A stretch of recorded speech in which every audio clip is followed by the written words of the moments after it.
Damião é diretor da Uzi Minas, ocupando hoje a diretoria de pesquisa e inovação.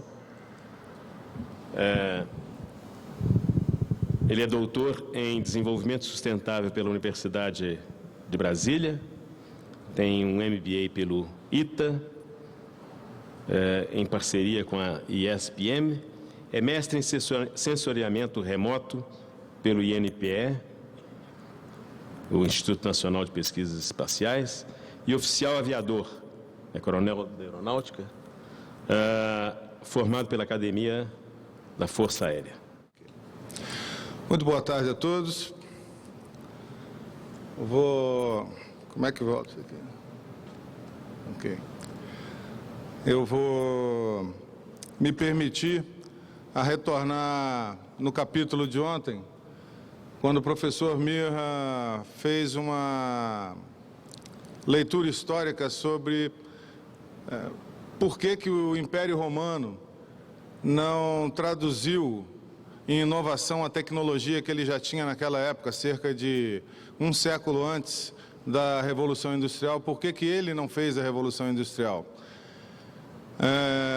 Eu não ousaria contestar os fatos históricos apresentados pelo professor Mirra, mas eu vou dar uma outra versão, porque eu acho que teve inovação na queda do Império Romano. Acontece que no começo tudo era César, né? E com o inchamento do Estado romano, o Senado começou a fazer uma série de CPIs que não davam em nada.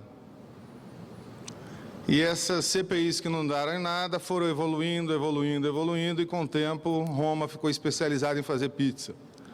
Então, essa inovação que transformou a Itália na capital mundial da pizza, se é verdade que os ingleses inventaram o futebol e nós aperfeiçoamos, é também verdade que a pizza atravessou o oceano e hoje a pizza brasileira, ela não é só marguerita, napolitana e calabresa, ela tem uma série de sabores e tudo mais. Então, é uma pena pensar que Roma reduziu-se a uma pizza, mas houve inovação certamente. Eu vou me ater ao título que me foi oferecido pela organização da ABM e falar do passado e visão de futuro, olhando a Uzi Minas sob a ótica da inovação como agente de excelência operacional, ou seja, melhorar a produtividade, baixar custos e aumentar a qualidade do produto, e em termos de posicionamento do mercado, ou seja, aquele produto, aquela empresa é sinal de inovação em função dos processos e dos produtos gerados por ela. A inovação, ela não é todo conceito que cai na boca do povo, ele acaba virando um lugar comum e corre o risco de virar uma panaceia. Então, inovação não é panaceia, não é uma coisa fácil, é uma coisa simples, mas não é uma coisa fácil. Então, para fazer inovação, tem uma série de cuidados que você tem que ter, e a inovação, como já foi apresentada aqui anteriormente, aliás, eu vou aproveitar as palestras anteriores, né, porque tem uma coisa boa em fazer um pool de palestras como essa, que a gente pode economizar uma série de coisas. Por exemplo, pegando o conceito do professor Jean-Paul Jacob, eu vou usar da coprodução para não ter que definir inovação. Ela já foi definida e redefinida várias vezes, então todo mundo já sabe o que é, vamos passar para ela. A inovação, ela não é nova e na Uzi Minas ela está refletida no passado. Nós vamos partir lá do início da gênese da planta de Patinga. A concepção da Uzi Minas foi final da década de 50, a planta foi inaugurada em 62, e em 66 foi inaugurado o Technical Assistance, um contrato de assistência técnica com a Nippon Steel.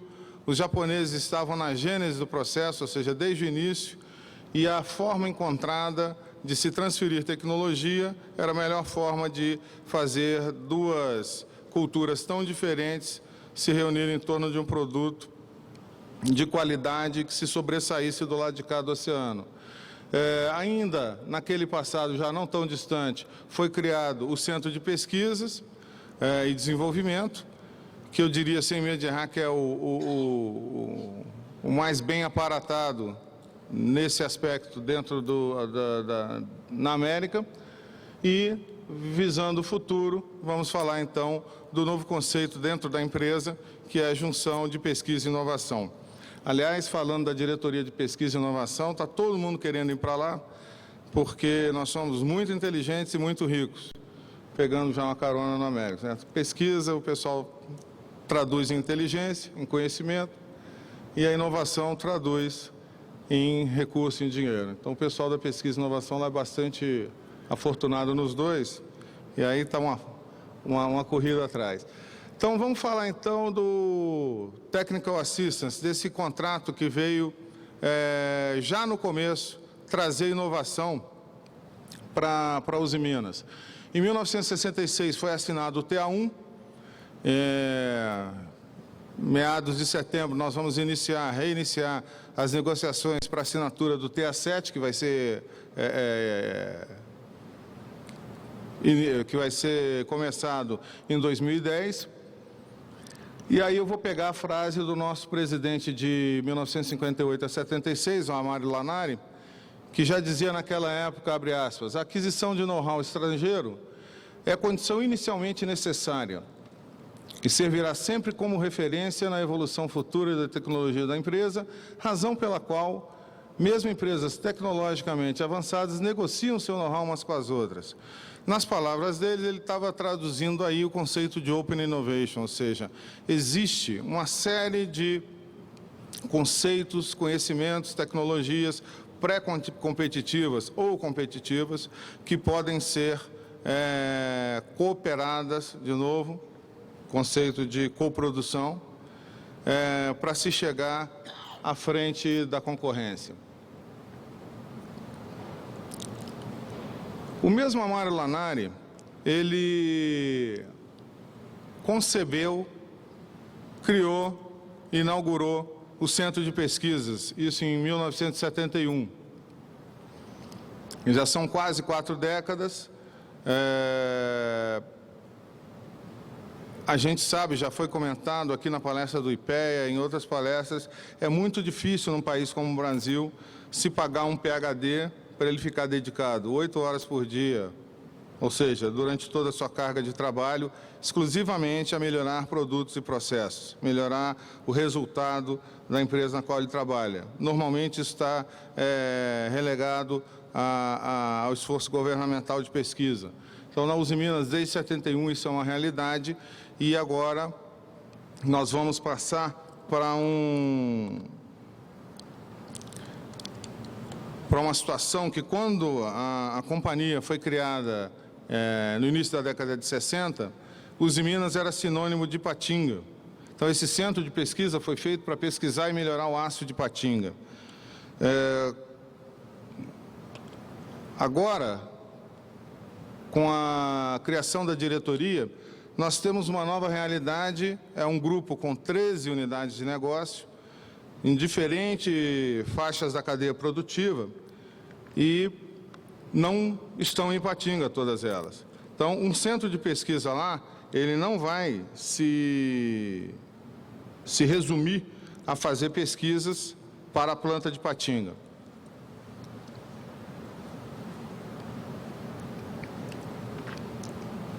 O Amário Lanari também falou que não basta criar conhecimento, não basta absorver conhecimento, tem que saber criar a tecnologia. E foi com esse espírito que ele criou o Centro de Pesquisa e cunhou essa outra frase aqui. Para onde que aponta? Alguém? Obrigado. Sobre inovação. A insatisfação da gerência frente aos resultados que abre caminho para a inovação e para as novas tecnologias. Ou seja, ontem foi dado o exemplo da esteira rolante. Se eu andar na velocidade que está confortável, numa esteira que está movendo em sentido contrário, eu não saio do lugar. Então, eu tenho que sair da zona de conforto para gerar inovação e, com a inovação, gerar riqueza.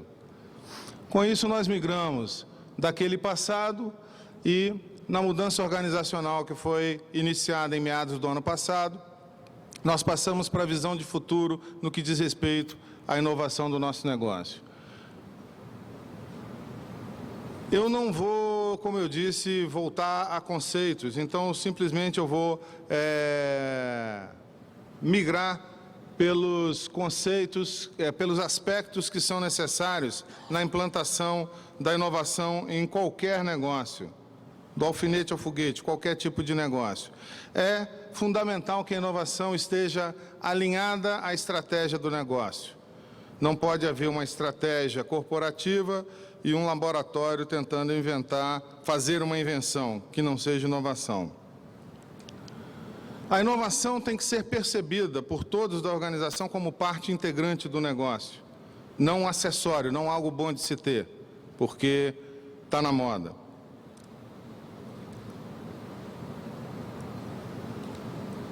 Entendi isso. Opa. Não dá para ler ali, mas ali são manifestações de protesto, reação à mudança. Inovação implica mudança, e mudança implica sair da zona de conforto, e sair da zona de conforto gera reação à mudança. Então, quando a gente inicia um programa de mudança, não se deve sair por aí caçando as bruxas, tentando convencer corações e mentes na raça. Mas tem que se estar atento para aquele movimento contrário que vai ser parte da natureza humana. Então, algumas ações têm que ser planejadas para que esse tipo de movimento contrário seja mitigado. Eliminado não vai ser nunca, porque para eliminar esse movimento você tem que eliminar as pessoas, não vamos chegar a esse ponto.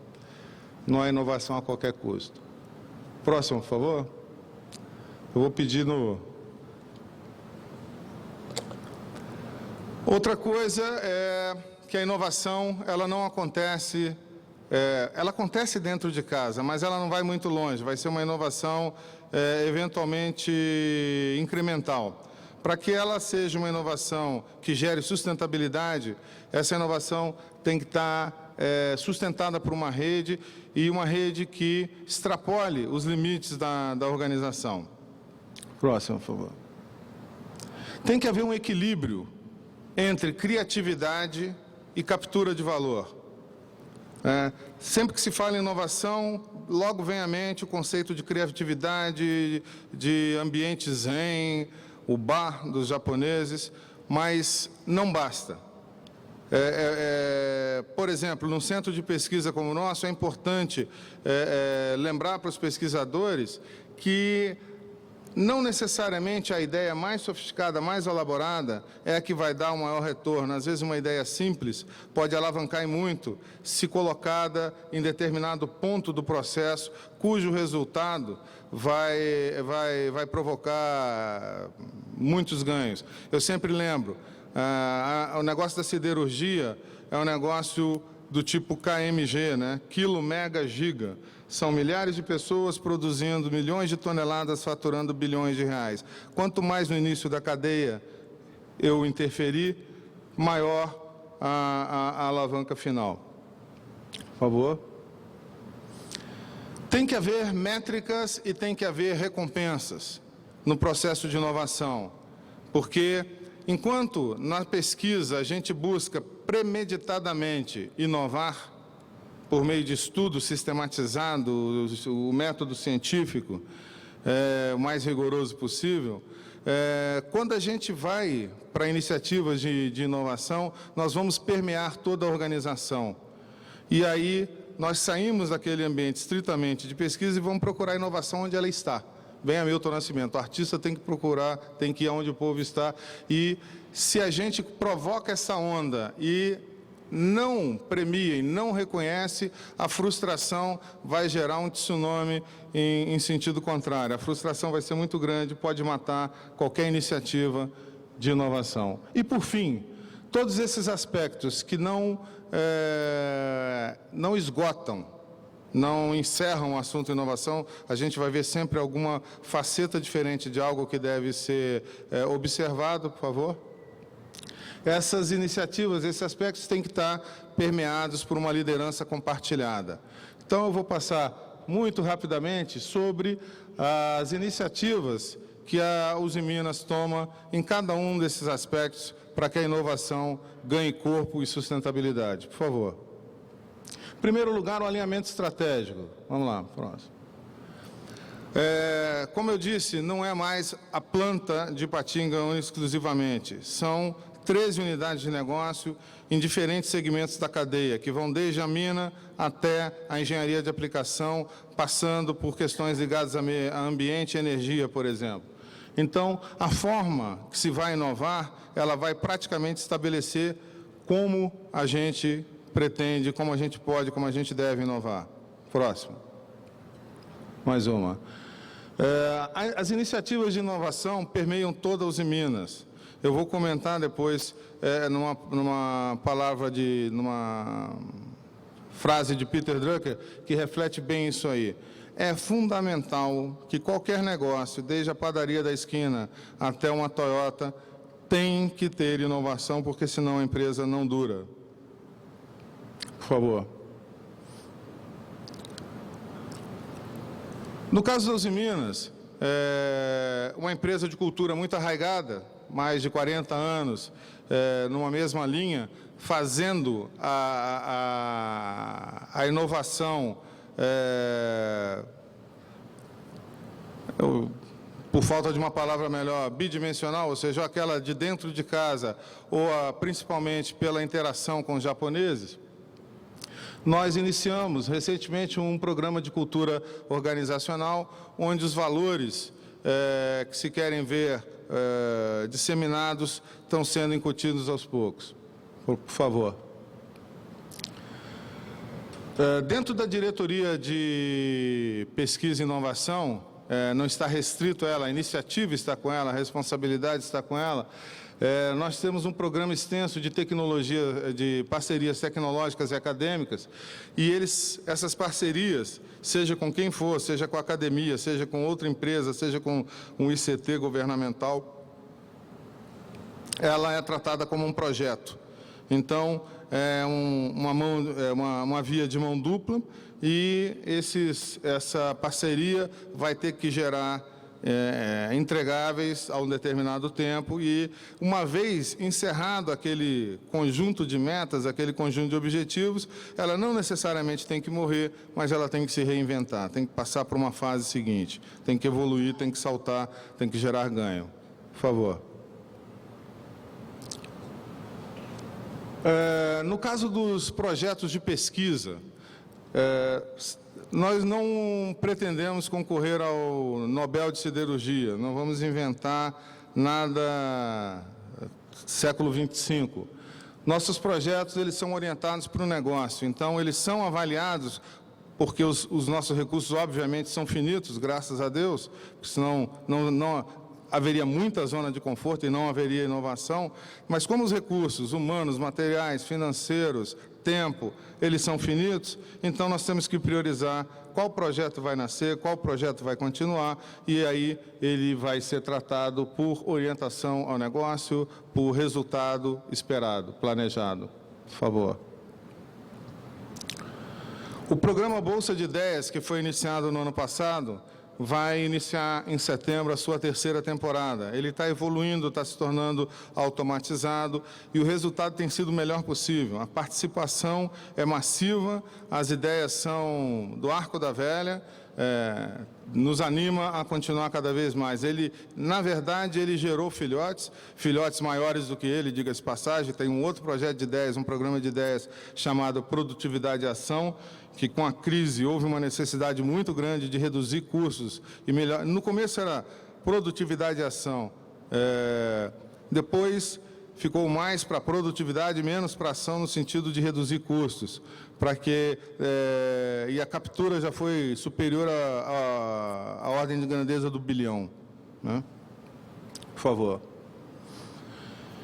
E, por fim, como eu disse, permeando todas essas iniciativas, a reestruturação organizacional feita na Uzi Minas horizontalizou a gestão de maneira que os níveis hierárquicos fossem sensivelmente reduzidos e uma autonomia fosse passada para os gestores, para que eles possam desempenhar os seus papéis de líderes nos diversos estratos, ou seja, não muda o fato de que o presidente é o presidente e o gerente é o gerente, mas o gerente agora ele tem uma autonomia claramente delegada sobre o que ele pode, o que ele não pode fazer e qual tipo de penetração que ele deve ter na sua área de atuação, e assim com os superintendentes, os diretores, enfim, e as plantas coligadas.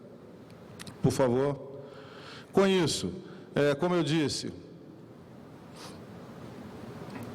são aspectos que devem ser observados em qualquer iniciativa de inovação, não esgotam o assunto e, principalmente, não é panaceia. Por favor. Nós passamos naquela limitação de passado e visão de futuro, pelas iniciativas de assinatura de um contrato que continua até hoje de parceria tecnológica com a Nippon Steel, a criação do Centro de Pesquisa e as iniciativas ligadas à inovação. Por fim, eu gostaria de deixar esse pensamento do Peter Drucker, que disse o seguinte: toda organização precisa de uma competência essencial, a inovação. Todos têm core business. Core business é a essência de ser. Core competence são aqueles que fazem bem algo de maneira diferenciada, que conseguem gerar vantagem competitiva. Obrigado pela atenção. Em nome da Uzi Minas, agradeço a presença de todos.